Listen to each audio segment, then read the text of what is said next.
오늘은 나의 기쁨을 충만하게 하라는 제목으로 하나님의 말씀을 함께 받겠습니다.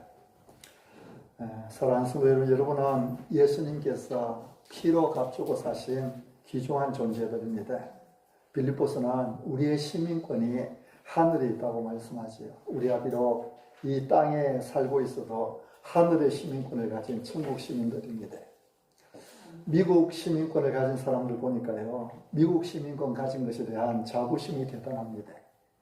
미국 시민권이 아니라 미국 영주권만 가져도 혹시 그 영주권 잃어버릴까 봐서 우리나라에 국내에 들어와 살다가도 1년에 한 번씩은 비싼 비행기값 지불하면서 미국에 들어가서 한 일주일 정도 있다가 나오는 그런 경우를 종종 보았습니다. 미국 시민권을 가진 것도 이렇게 중하게 여기거나 하물며 우리는 천국 시민권을 가졌으니 여러분 우리의 자부심이 어떠해야 되겠습니까? 이 땅에 사시는 동안에 여러분 어깨에 펴고 사십시오. 목에 힘 좀 주고 살아도 괜찮습니다. 여러분은 천국 시민권을 가진 천국 시민입니다. 때로는 나는 나를 그렇게 귀하게 생각하지 않을 수도 있습니다. 내가 나를 볼 때는 그렇게 못나 보일 수도 있습니다. 세상의 지지리도 못나고 부족한 게 바로 나라는 그런 생각이 들 수도 있습니다.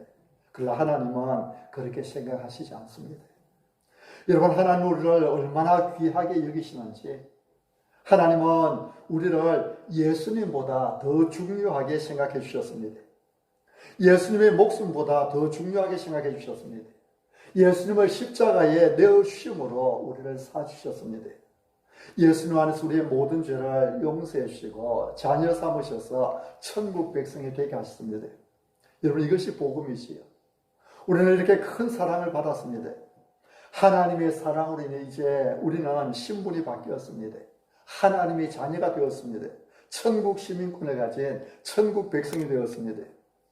여러분, 내가 과연 천국 갈 수 있을 것인가? 내가 과연 천당 갈 수 있을 것인가? 염려하지 마십시오. 우리는 이미 천국 시민권을 가졌습니다. 우리가 비록 이 땅에 살고 있었지만 우리는 이미 천국 백성입니다. 이것이 복음입니다. 내가 예수님을 믿음으로 천국 백성이 되었다는 것, 이것이 바로 복음입니다. 이 복음의 축복 속에서 하나님은 복음에 합당하게 생활하라고 말씀하십니다. 1장 27절에 보면 오직 너희는 그리스도의 복음에 합당하게 생활하라. 복음에 합당하게 생활하라는 말씀은 천국 시민답게 살아라는 말씀이지요.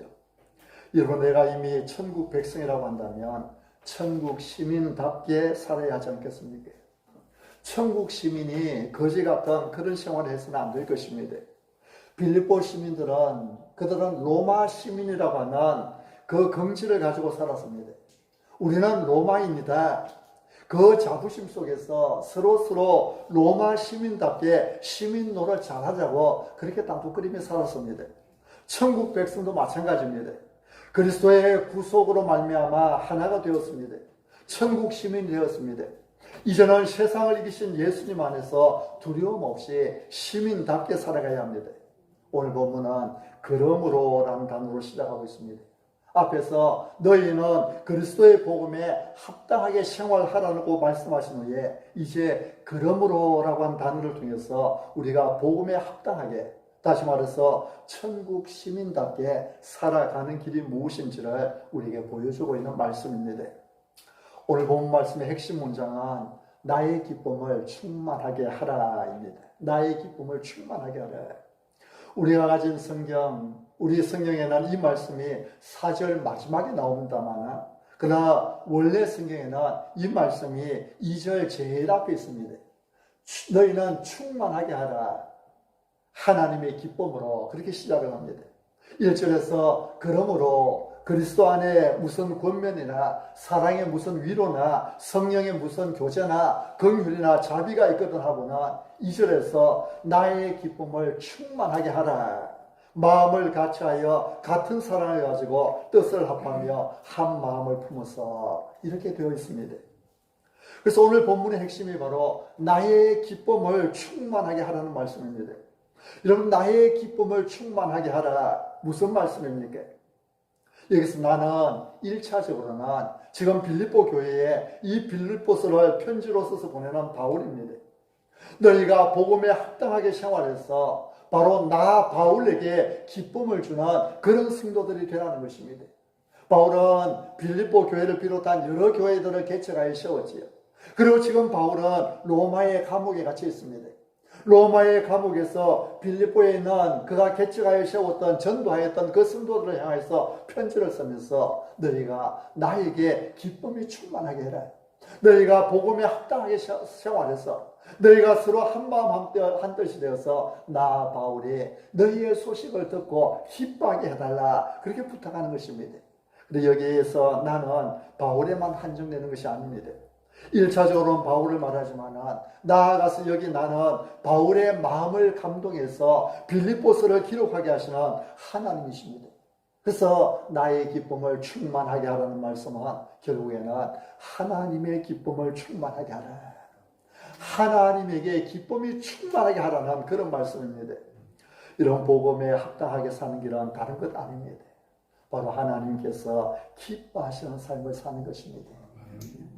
우리 장로교회의 토대가 되는 대교리 문답, 소교리 문답 제1문에 인생의 첫째 되는 목적이 무엇입니까? 질문을 하지요. 그리고 두 가지로 답을 합니다. 인생의 첫째 되는 목적은 첫째는 하나님을 영화롭게 하는 것이고 두 번째는 영원토록 하나님을 즐거워하는 것이다. 인생의 최고 목적은 하나님을 영화롭게 하고 영원토록 그를 즐거워하는 것이다. 여러분은 인생의 목적을 어디에 두고 살고 계십니까? 성경이 우리에게 가르쳐주는 우리 인생의 목적은 하나님을 영화롭게 하는 것입니다. 그리고 하나님을 즐거워하고 하나님을 기뻐하는 것입니다. 내가 하나님께 기쁨이 되고 또 하나님 때문에 내가 기뻐하며 살아가는 이것이 바로 우리 삶의 목적인 것입니다.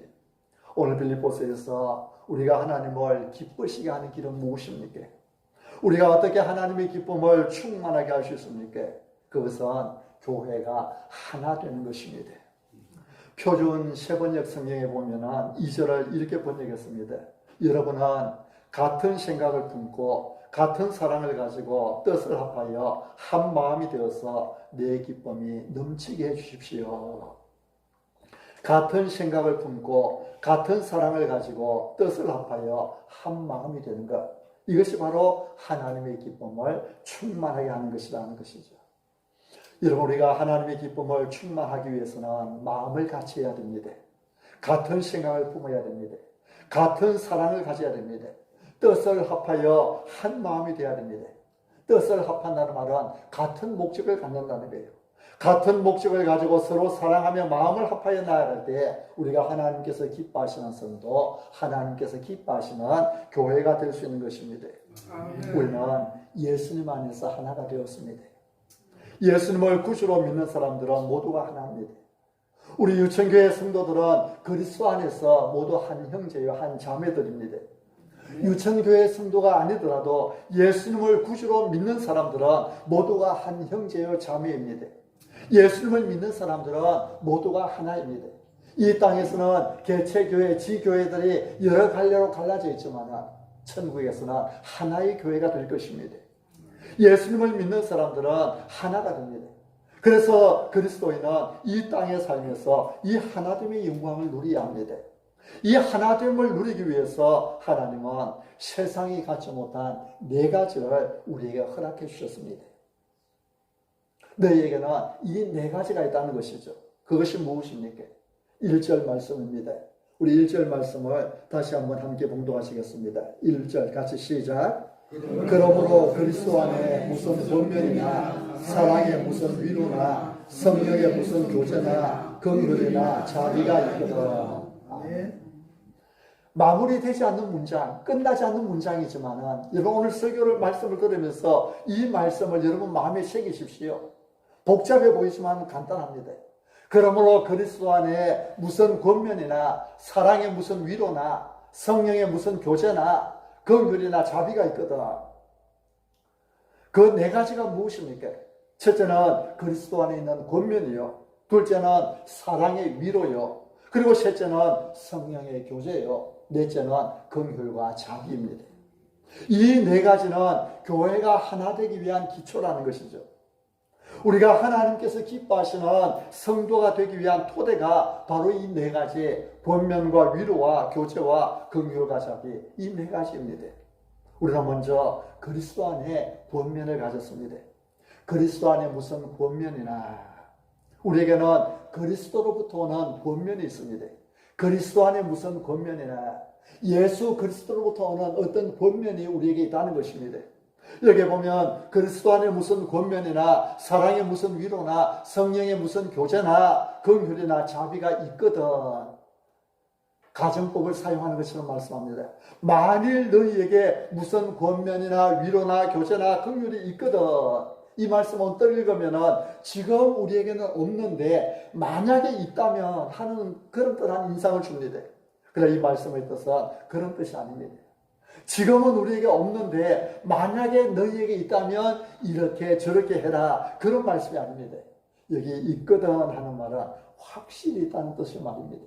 성경은 가끔씩 이 가정문처럼 만일 너희에게 있다면, 만일 그 속에서 부활하셨다면 그렇게 말씀하시지만, 그러나 그 의미는 확실성을 나타내고 있습니다.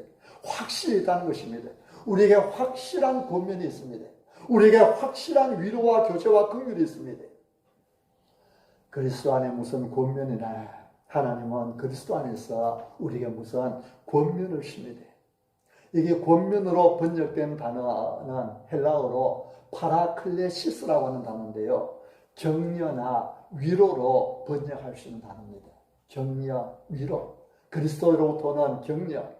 사도행전 4장 36절에 보면은 바나바를 소개하는 말이 나옵니다.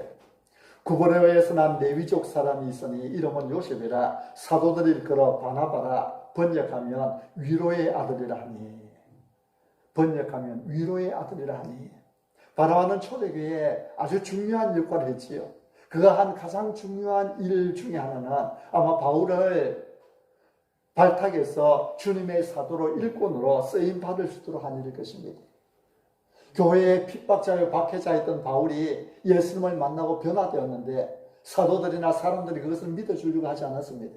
근데 그때 바나바가 바울을 찾아가서 그를 데리고 와서 안디옥에서 함께 사역을 하지. 그래서 바울이 주님의 일꾼이 되도록 중요한 역할을 감당했습니다. 이 바나바는 구브로에서 난 레위족 사람이었고 그의 본명은 요셉이었습니다. 그리고 바나바는 사도들이 붙여준 별칭이었습니다. 근데 이 바나바의 뜻이 뭐냐면 위로의 아들이라 그런 뜻입니다. 위로의 아들. 바나바는 아마 위로를 잘했던 사람, 격려를 잘했던 사람인 것 같아요. 그래서 그에게 바나바라고 하나, 위로의 아들이라고 하나. 우리가 이전에 보던 성경에는 권위자, 권위의 아들이라, 권위자라고 하나, 권면 잘하고 위로 잘하는 사람이라 그런 별명을 붙여줬죠. 여기서 위로의 아들이라 할 때에 이 위로를 파라클레시스라고 하는 단어를 쓰고 있습니다. 바로 오늘 본문에 그리스도 안에 무슨 권면이라 할 때에 권면으로 번역된 바로 그 단어입니다. 요한복음에 보면은 성령님의 또 다른 이름이 하나 나오죠. 파라클레토스, 보혜사라 이렇게 번역해놨습니다. 보혜사, 파라클레토스, 파라클레시스 이런 비슷하지 않습니까? 같은 어근에서 나온 것입니다. 보혜사 파라클레토스는 곁에 와서 도우시는 분, 그런 뜻입니다. 위로하시고 격려해 주시는 분, 그런 뜻입니다. 예수님께서 떠나가시면 우리에게 보혜사 성령을 보내실 것을 말씀하셨는데, 예수님께서 가신 그 자리에 대신 오셔서 우리를 위로해 주시고 우리를 도와주시고 우리를 붙들으시는 분, 그분이 바로 성령님이십니다. 파라클레토스. 헬라어의 파라라는 말은 곁에라는 뜻입니다. 클레토스라는 말은 부른다는 뜻입니다. 교회도 에클레시아 그렇게 이야기를 합니다. 에크는 밖에서 이렇게 밖으로 나가는 것을 이야기를 합니다. 그리고 클레시아는 부른다는 것입니다. 있던 세상의 무리들 가운데서 밖으로 불러낸 사람들, 그들이 교회지요. 파라클레토스, 옆에 도우도록 우리 옆에 보냄을 받으신 분, 그분이 보혜사 성령입니다. 파라클레시스도 같은 어근을 가져요. 옆에서 격려해주고 옆에서 도와주는. 그래서 파라클레시스는 그냥 옆에 함께 있어주는 것입니다. 우리가 정말 힘들 때는 그냥 누군가가 함께 있어주는 것만으로도 힘이 되지 않습니까? 주님께서 함께 하십니다. 우리의 형편을 아시고 우리의 마음을 아시는 주님께서 찾아오셔서 가만히 손잡으시며 함께 해줍니다. 이것이 그리스도 안에 무슨 권면입니다. 주님께서 우리에게 찾아오셔서 그리스도로부터 오는 이 위로, 그리스도로부터 오는 이 격려, 그리스도로부터 오는 이 권면이 우리에게 있다는 것이지요. 주님 안에 주시는 위로와 격려입니다. 여러분, 이런 위로를 누릴 수 있기를 바랍니다. 가만히 찾아오셔서 손잡아주시고 힘주시고 용기 주시고 이런 격려와 이런 은혜를 누릴 수 있기를 바랍니다. 그리고 이 은혜로 서로를 위로하고 격려하며 살아가시기를 바랍니다. 우리가 누군가를 위로한답시고 너무 나서면 오히려 더 힘들게 할 수도 있지요. 그냥 잠잠히 옆에 있어주고 이야기 들어주고 할 때 힘이 되고 진정한 위로가 되는 것입니다. 그리스도 안에 무슨 권면이냐, 바로 이런 위로를 말하는 것이죠. 이런 위로가 있을 때에 교회는 하나 되고 우리는 하나님의 기쁨을 충만하게 하는 성도로 세워지게 되는 것입니다. 두 번째로 우리는 사랑의 위로를 가졌습니다. 세상에 갖지 못한 그리스도 안에 무슨 권면을 가졌고 사랑의 위로를 가졌습니다. 그리스도 안에 무슨 권면이나 다음에 사랑의 무슨 위로나 이렇게 했지. 그리스도 안에 무슨 권면이 그냥 소극적으로 함께 있어주는 위로라고 한다면 사랑의 무슨 위로나 할 때에 이 위로는 조금 더 적극적인 위로를 말합니다.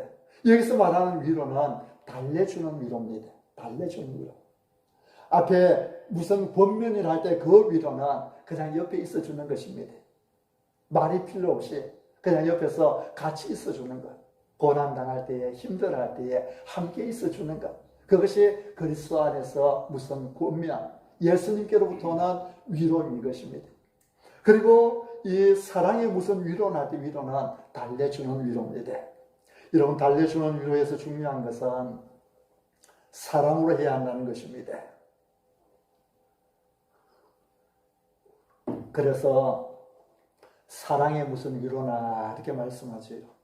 아무리 좋은 말이라도 사랑이 없으면 독이 될 수 있습니다. 상처가 되고 아픔이 될 수 있습니다. 여러분, 교회가 하나 되기 위해서는 말을 조심해야 됩니다. 아무리 좋은 말이라도 사랑이 없으면 상처가 될 수 있는데 하물며 무심코 던지는 말들이 상대방에게 큰 아픔을 줄 수도 있는 것입니다. 그래서 성도는 말 한마디도 조심해서 해야 됩니다. 여러분, 주님은 우리를 사랑하시는 분이십니다.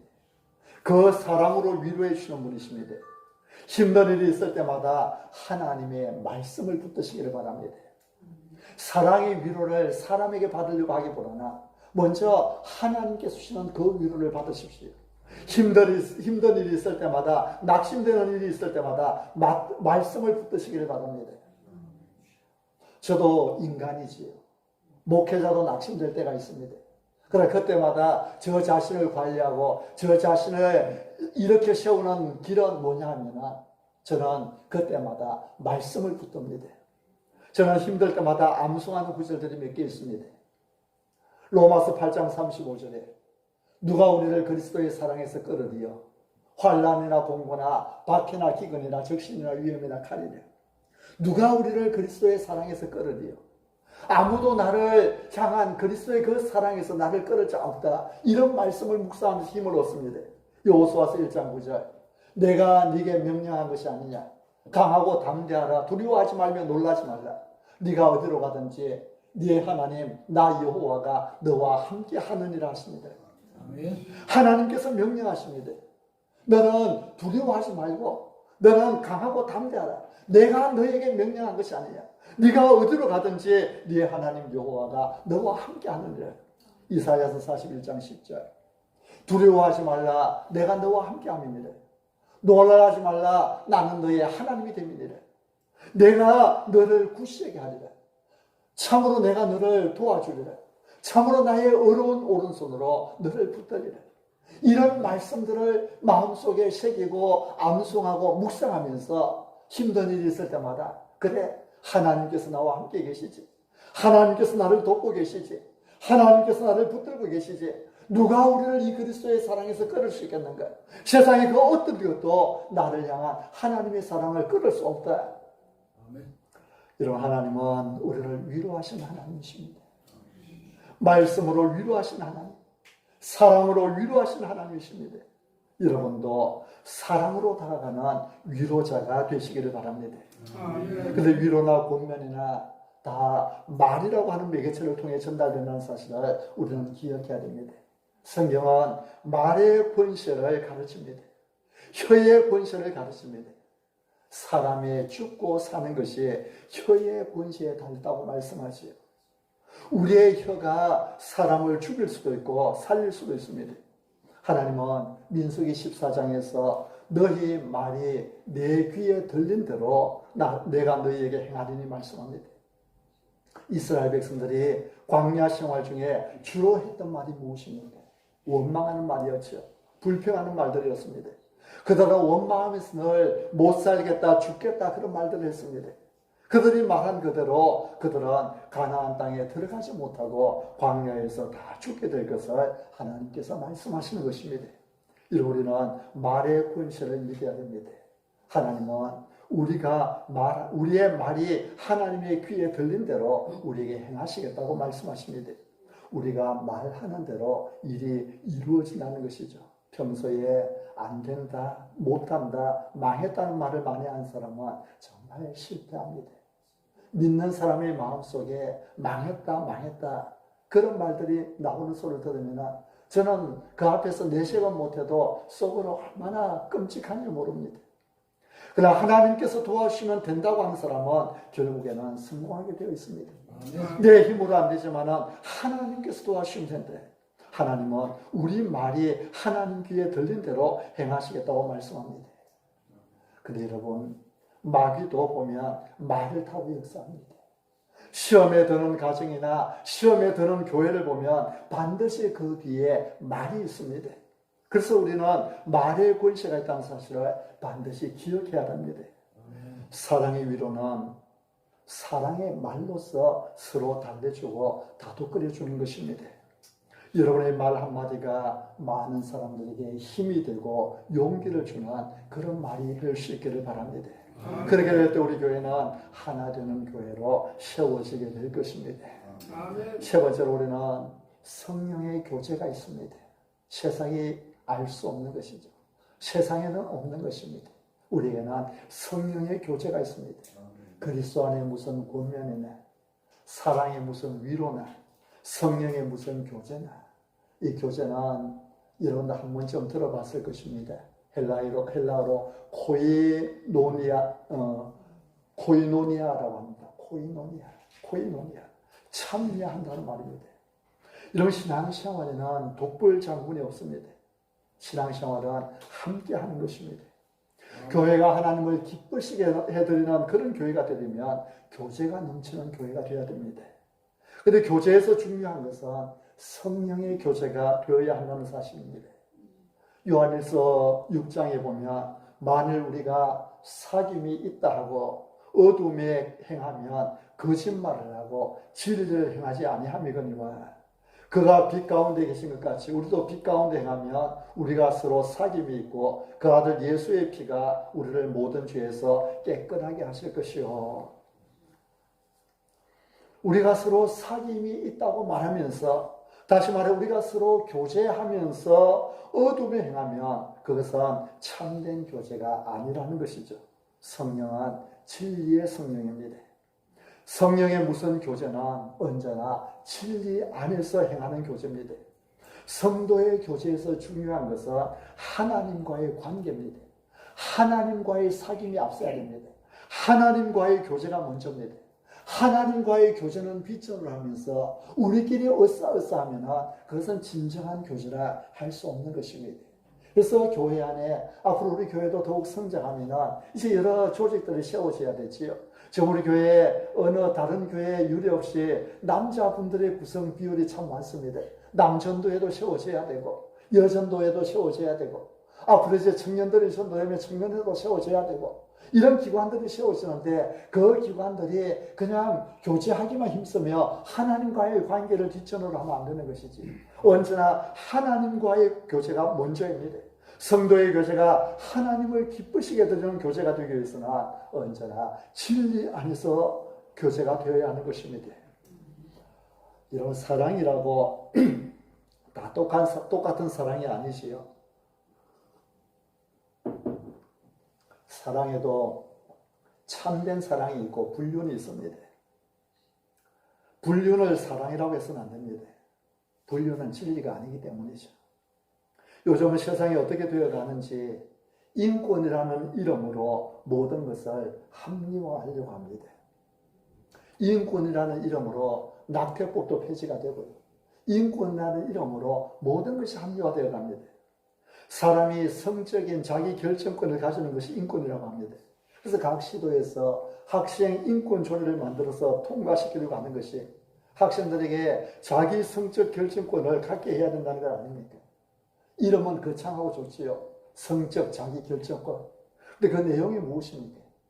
유치원 어린 꼬마에게도 동성애를 가르쳐야 되고, 학생들의 그 성생활에 대해서 학교가 터치해서는 안 되고, 학교에도 수유실을 설치해서 엄연히 학생이 애를 낳을 수 있던 것을 그냥 보장해 줘야 된다는 것이지요. 이것을 법으로 만들려고 계속해서 우리나라에도 애를 쓰고, 또 기독교를 중심으로 해서 깨어있는 사람들은 그것을 막으려고 노력해오지 않습니까? 이것이 어제 오늘의 이야기가 아닙니다.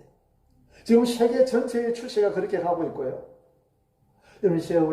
내일 모레면은 우리 총선이 있습니다. 국회의원들이 하는 일이 무엇입니까? 법을 만드는 일입니다. 정신 나간 사람들이 국회의원이 돼서 이런 법 만들게 해서는 안 됩니다. 여러분, 투표에 반드시 참여하십시오. 깨어서 참여하십시오. 잘 살피셔서 정말 어떤 사람이 국회의원이 돼서 어떤 사람이 법을 만들어 갈 때에 이 나라를 살기 좋은 나라로 이룰 수 있는 그런 법을 만들 것인지, 특별히 교회에 주의 백성들이 신앙생활하기 좋은 그런 나라를 만들 것인지 잘 살펴서 투표에 참여해야 됩니다. 여러분, 인권이 좋은 것이지만 진리 안에서의 인권이 되어야 됩니다. 진리 위에서의 인권이 되어야 됩니다. 여러분, 교회는 교제 공동체가 되어야 합니다. 그런데 중요한 것은 진리 안에서, 하나님 안에서의 교제가 되어야 하는 것입니다. 그래서 성령의 무슨 교제나 그렇게 말씀하는 것입니다. 앞에서 했던 내용을 조금 추가하면요, 하나님께서는 사람을 만드실 때에 남자와 여자로 지으셨습니다. 창세기에 남자와 여자로 지으셨다는 것을 얼마나 강조를 하고 있습니까? 또 오늘날 추세는 남자, 여자, 양성이 아니라 양자를 빼버리고 성이라고 합니다. 그 양성이나 성이나 그렇게 심각해 하지만 성이라고 하면 남자, 여자 외에 또 다른 성이 있을 수 있다는 것이지요. 그러나 이런 일들을 막기 위해서 기도해야 되고 감시해야 되고 잘 뽑아야 되는 것입니다. 성령 안에서의 교제가 있을 때에 그 교회는 하나 되는 교회요, 하나님을 기쁘시게 드리는 그런 교회가 되는 것입니다. 네 번째로 우리에게는 긍휼과 자비가 있습니다. 긍휼은 불쌍히 여기는 마음이지요. 이 불쌍히 여기는 마음이 속에 품고 있을 때는 긍휼이고, 그 긍휼이 표현될 때에 그것을 자비라고 합니다. 그래서 긍휼과 자비는 뿌리와 열매라 그렇게 말할 수도 있습니다. 하나님 우리를 긍휼히 여기셨습니다. 죄로 물던 우리, 영원히 죽었던 우리를 불쌍히 여기셔서 우리를 구원해 주셨습니다. 우리에게 자비를 베풀어 주셨습니다.